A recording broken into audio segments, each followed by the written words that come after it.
विराट कोहली ते गौतम गंभीर के दरमियान एक बार फिर चंगी बहस छिड़ी है। दस दिए कि IPL के 16वें सीजन च लखनऊ सुपर जायंट्स के खिलाफ मैच विराट कोहली का मैदान ते प्रशंसकों च भारी उत्साह देखने को मिला।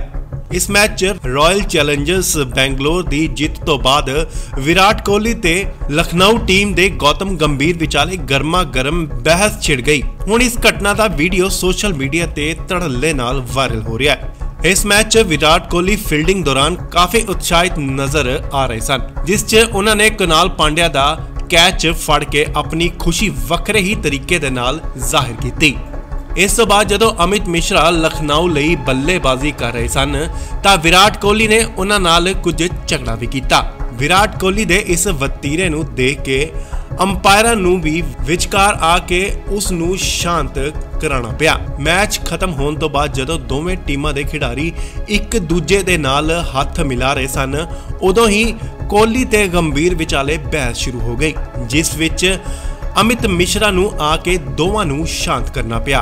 दस दिए कि गौतम गंभीर दे नाल बहस तो बाद विराट कोहली लोकेश राहुल नाल गलबात करदे नजर आए।